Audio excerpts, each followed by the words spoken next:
Саламатсыңарбы туугандар, Кыргызстандагы туугандар, биз Москвадан туруп карап туруп атабыз. Мындай иште эле болуп атат, бирок Кыргызстандын келечеги, Кыргызстандын тынчтыгы биз үчүн биринчи орунда болуп атат. Ошон үчүн менин оюмда бүт эле кайсыл жерде болбосун, бүт кыргыз жарандары силердин кылып аткан аракетиңерге, жашы сүйлөп аткан нерсеңерге мындай бир баа берип атат. Урматтуу жигит Токтогазиев, Атамекенден сен эмне эле болуп атасың? Мен сени мындай чет мамлекеттен жогорку билим алып келдим, алып келди, эми түзүк бала окшойт деп бир-эки видеолоруңду көрүп, кайрылып, мындай сүйлөгөндөрүңдү көрүп, кичине бир сен жөнүндө жакшы ой добочу меним. Сен бул эмне кылганың? Бул эмне? Сен Кыргызстанга бүлүк чыгаргансың калдыңбы? Сендей өзү мен өткөнкү немемде айтам деп эсимен чыгып калыптыр. Ушу чет мамлекеттен окуп келген инсандарды, өзүбүздүн жарандарыбызды, неважно карыбы, жашпы, буларды атайын текшерүүдөн өткөзүш керек. Мына мисалы үчүн булардын бири Сапар Исаков, булар Американын агенттери. Иним, мен сени антып ойлобойт элем, бирок буну сен мага өзүң айттырып коюп атасың. Сен Атамекенге кирип алып, Атамекен билесиңби кандай партия экенин? Бунун канча жылдык элине каршы эмес, наоборот, элине болушкан таза партиялардын бири деп ойлойм мен. Мен ойлобойм, что Өмүрбек Черкешевич сенин бул жоругуңду билет деп. Эгерде Өмүрбек Черкешевич сенин жоругуңду, бул кылган кылыктарыңды билип аткан болсо, значит, ошол Өмүрбек Черкешевич дагы, Акаев дагы, значит, Американын агенти болуп калыптыр, значит. Мен ушундай гана түшүнүп атам. Урматтуу иним, сен атың билен азыр эстей албай атам, Токтогазиев. Сен өзүңдү өзүң премьер-министр кылыпсың. Сен мындай кичине акылың жайындабы? Сени ким шайлады өзү? Сени ким шайлады? Кайсыл эл шайлады? Кайсыл жерде жыйында сени шайлады? Сага дегеле ким муктаж болуп атат, айтчы. Садыр эскилерден дейсиң. Сен эскиси жок, карысы жок, жаш каяктан болот? Эскиси башкасы, значит, бар нерсеңи колдонуп мыйзамдуу мамлекет түзүп ал. Эгерде сен ушуга татыктуу болсоң, садырды алмаштырып койш оңой эле. Себеп дегенде ал мыйзамды бузган болсо, ал өз жазасын алат. Анан ордуна сен барасың. Түшүндүңбү? Пока мен мисалы үчүн ойлобойм, садыр мисалы үчүн ушундай мыйзам карат деп. Хорошо, сен дагы бир жагынан түшүнөйүн. Эгерде сен чын эле мекендей турган болсоң, мына садырга жардам бергиле. Садыр барбы, жокпу, кандай гана ойлобогун, бүгүнкү билбейм, чимкирикпи, чычкакпы, иши кылып кандай болсо ошондой парламентиңер бар. Бул легитимдүү деп эсептелинет бүгүнкү күндө. Отличие от тебя, да, короче, мисалы, сени ким, сен эми элестетип көрсөң, садырды ким шайлап атат дагы, сени премьер-министр кылып ким шайлап атат? Сен мында акылың жайында элеби деги өзү? Сен эгерде андай ошондой кичине мамлекетке салымыңды кошо турган болсоң, иним, сен садырга жардам бергин. Бири гана сага айтып аткан жокмун. Жанар Акаевка дагы, ошо мурунку лидериңер Текебаевка дагы, Адахам Кимсанбаевичке дагы айтам. Туугандар, Кыргызстанда бир гана президент болот. Бир гана премьер-министр болот. Силер биринчи очередде мамлекеттин тынчтыгын жана мамлекеттин мыйзам жолунда баруусун камсыз кылгыла. Ким ошого каршы болуп атат? Садыр эмне, мыйзамсыз жол менен барабыз деп атабы? Жок, мыйзамдуу талап менен барабыз деп атат. Эмне үчүн сен кошулбайсың? Значит, сен бүлүк салып атасың да, туурабы? Бүгүнкү күндө эгерде акылың жайында болсо, иним, мен кечирип кой каттап айтсам, легитимдүү каалайсыңбы каалабайсыңбы, чимкирикпи, ошо сенин немең. Ошону шайлагансыңар. Сен шайлабасаң дагы сенден башка элдер шайлаган. Сатылып шайлаганбы, жүгүрүп шайлаганбы, башка кылып шайлаганбы, иши кылып шайланган. Буну бул признавать этилген бул. Всё. Значит, не будем, короче. Бүгүнкү бар нерсени жакшы жолго коюп алгыла. Иним, муну бир гана Токтогазы, муну бир гана сага айтып аткан жокмун. Мен буну бардыгын айтып атам. Бардык жаш дейсиңерби, кары дейсиңерби, мен ушу мындай мекен үчүн деген инсандарга айтып атам. Мен билбейм туугандар. Эгерде кимдир бирөөлөр ушинтип мына Ошто дагы чыгып атыптыр, ким алайлык мурунку мэрди ордуна калсын деп. Мисалы үчүн мен кечеги Мелис Мырзахматовду угушумдан эле билем. Анан кылган иштерин билем. Мен аны менен таанышчылыгым жок. Менин оюмда Мелис Мырзахматов Оштун мэрине татык. Менин оюмда Садыр бүгүнкү күндө легитимдүү премьер-министр. Менин оюмда азыр гана көрүп калдым, Камчыбек Ташиев жогорку үйдү талашып атат дейт. То есть талашкан жок. Садыр Жапаров легитимдүү премьер-министрдин, билбейм, может помощнигидир, кандай должностко шайланган.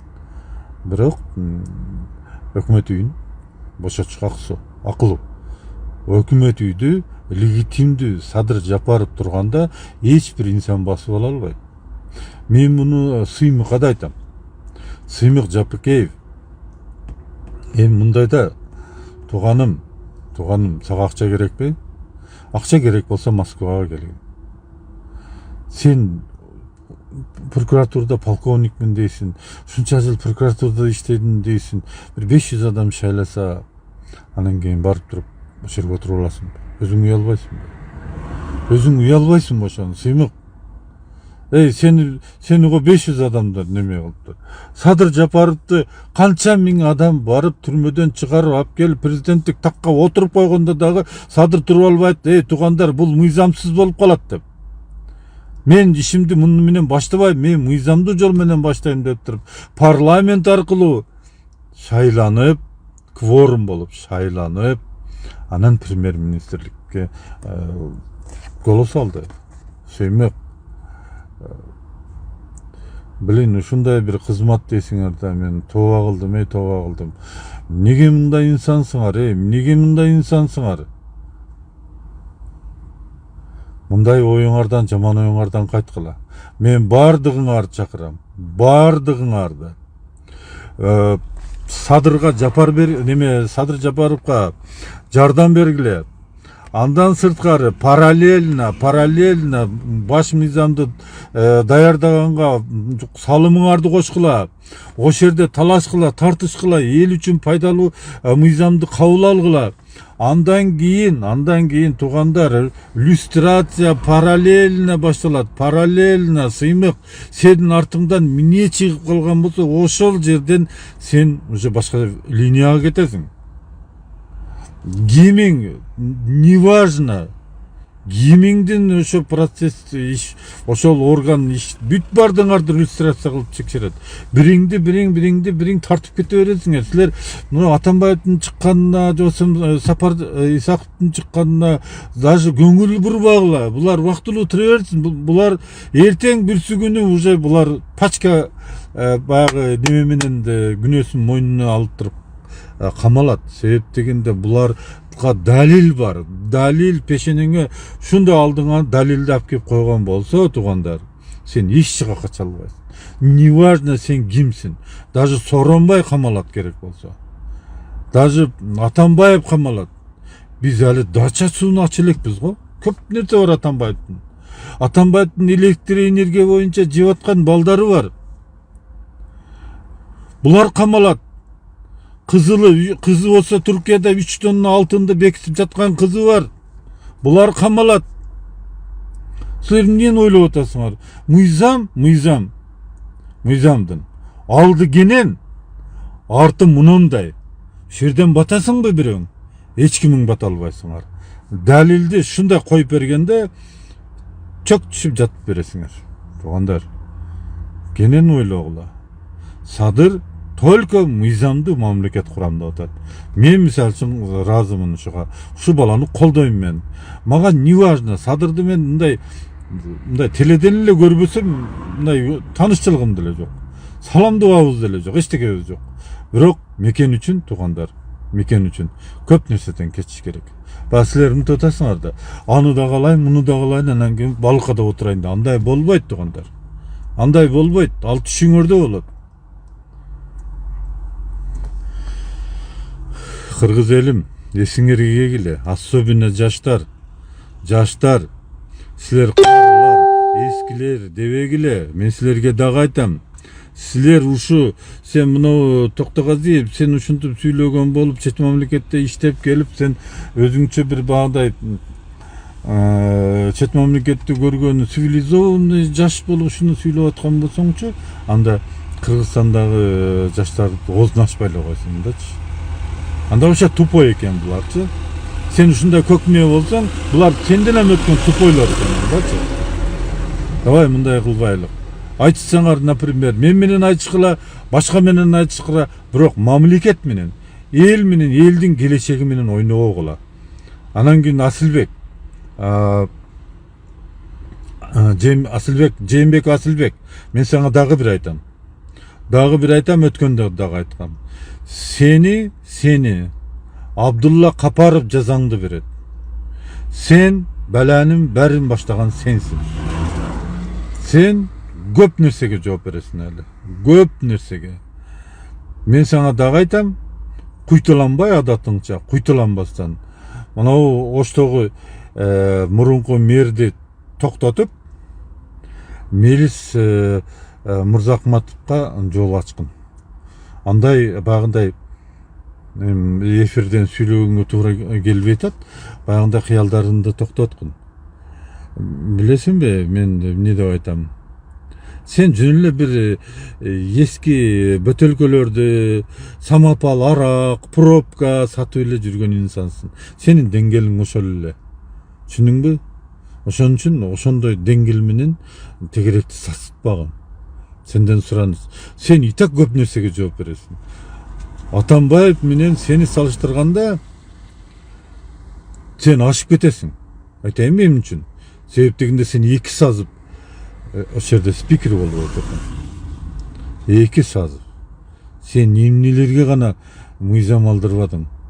Кандай гана мыйзамсыз закондорду кылдырбадың. Түшүндүңбү? Даже маркум өтүп кеткен ундун королуна дагы налогту жок кылдырып бергенсиң. Ошону сен калгансың. Суроолор көп. Өтө бирден чыга берет. Асылбек бирден чыга берет. Толтура. Мисалы үчүн мен юристмин да, мен органда иштегем, жакшы билем мен. Кандай чукугандычы, мындай чукуп, бирден чукуй бересиң, болду. Силердин иштериңер неме? Азыр анан кийин урматтуу жаштар, азыркы отургандарга мен силерге дагы бир позитивный нерсени айтайын. Силер эскилер, уурулар, тиги деп атпайсыңарбы? Ушулардан азыр жанында жүрүп, керектүү нерсеңерди үйрөнүп алгыла. Булардын бардыгы камалат. Булардын бардыгы уйдай саалат. Бөрөп дагы, мөрөп дагы кусат. Силер ойлоп атасыңарбы? Садырды силер жакшы билбейсиңер. Садырдын сурагы, ийненин артында жылчык бар го, ошондой. Мен коем мындай деп койдум, мыйзамдыкы мындай деп койдум. Садырдыкы ийненин артындагы тешиктей. Ошол жерден ким өтө алат? Айткылачы. Ушунча нерсеге сатылбаган садыр эмнеге сомнение кылып атасың? Каяктагы Ибраимди, кимдин, Матраимовдардын, тигилердин неме деп атасыңар, мындай кукласы деп атасыңар. Провокация кылбагыла, туугандар. Бардыгыңар жооп бересиңер. Фейковый жазасыңбы, кандай жазасыңчы, тууган? Сени аныкташ оңой эле. Оңой эле. Андан көрө мындай болуп эле, мендей болуп эле чыгып, сөзүңөр болсо айткыла, доматыңар болсо айткыла, фактыңар болсо айткыла. Анан кийин наракта туруп алып сасыштын кереги жок. Любой фейковый неме сайт менен чыгып, неме кылгыла, все равно таба аласыңар. Түшүндүңбү? Себеп дегенде обработанный, необработанный нерсени мамлекет чыгарбайт. Табам десе жөн эле табат сени.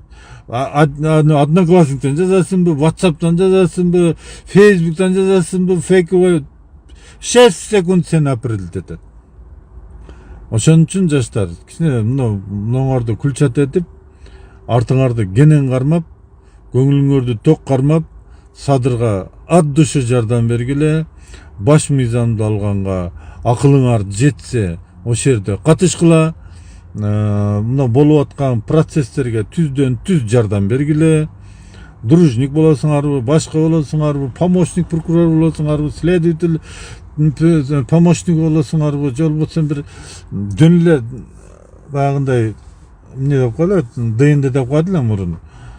Ошондой болбосо дагы жардам бергиле. Азыр туугандар, мамлекет өтө оор абалда. Өтө оор абалда. Мен ойлойм, Садыр жакшы жерге түшкөн деп. Садырдын бул мамлекетти жолуна келтириш үчүнчү Садырга өтө оор болот туугандар. Өтө оор болот. Тем более Токтогазиев. Сен 2 күнгө чыдабайсың. Сен бул мисалы үчүн премьер-министрлик ушундай мамлекеттин ушундай ыдырап турган мезгилде мыйзамды талаага алып чыгам деп сен өзүңчө мындай бир каякта жүрөсүң, кайсы эмнең менен ойлонуп атасың? Мен сага таптакыр түшүнбөй атам. Вообще күлкүм келип атат да сен баланычы. Кой иним. Баягы кой деген сөз жакшы болот. Өзүңөн чоңдорду да угуп жүргүн. Өмүрбек Черкешев менен кичине кеңешкин ушуну. Мен ушундай кылып атам, Аксакал. Не дейсиз? Сиздин досуңуз мына Facebook'тан мага айтты, көчөгүңдү кыс деди. Не кылайын, кысайынбы дегин. Түшүндүңбү? Иним.